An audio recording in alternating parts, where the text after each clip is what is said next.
Hello 12th Monarchs and welcome to Football 201. Andy Bouchard with you, and we're about to send fans back to class.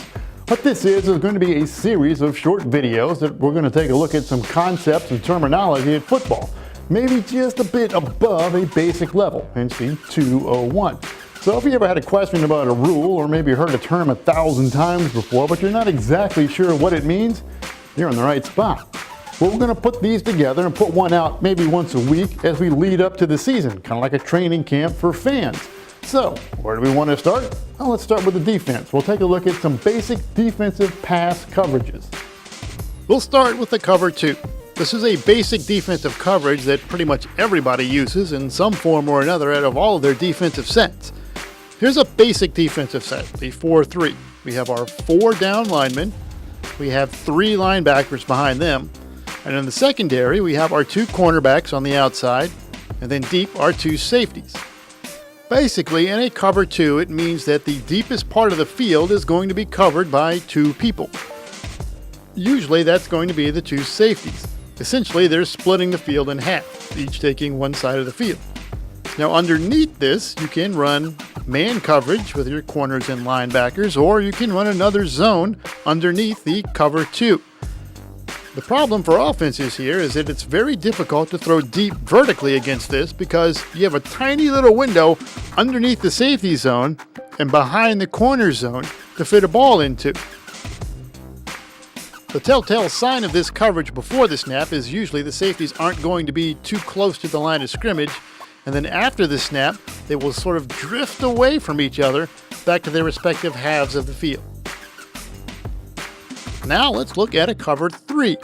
Here's our base set again. 4 down linemen, 3 linebackers, our 2 corners, and our 2 safeties. It looks the same. But in a cover 3, basically the deepest part of the field will be divided into thirds and covered by 3 people. There's all kinds of different ways to do this, but usually one of the safeties will drop back and cover the middle portion of the field. The 2 corners will then drop back deep to cover the other 2/3 of the field. This leaves one safety open underneath. He can come up and run support. He could come up and man coverage against the receiver maybe you want to isolate or give help against, or he may just flat out blitz. The telltale sign of this coverage before the snap is that you will see one safety deeper than the other, or maybe you'll just see one safety back there by himself. The 2 corners will be a little bit deeper than they normally are in order to get deep quicker to help cover their respective thirds of the field. All right, we've looked at a cover 2 and we've looked at cover 3. Now let's look at cover 1. That's right, that means one person is responsible for the entire deep portion of the field by himself. Usually, if you're a quarterback and you recognize this, it means you better get rid of the ball in a hurry because they're sending blitzers after you. This frees up defenders underneath to come at the quarterback and overload the offensive lineman. If he recognizes this, the quarterback can get rid of the ball in a hurry and maybe have a big play.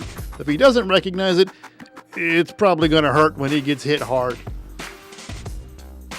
Now the tell for this coverage is usually there's only going to be one safety back there deep standing by himself. You have to be careful though because sometimes what looks like a cover 1 could actually be a cover 3. And if you read the wrong thing too quickly, you could be throwing into a lot more defensive backs than you had thought. And one more quick one, quarters coverage. By now you should have guessed, quarters coverage is the deep part of the field divided into quarters covered by 4 people. Usually that's the 2 corners and the 2 safeties all dropping back deep. Now, this is very difficult to throw against, but with all these defenders playing deep, it can be susceptible to the run. Well, that does it for our first class of Football 201. Keep your eyes open next week for class number 2. Thanks for watching.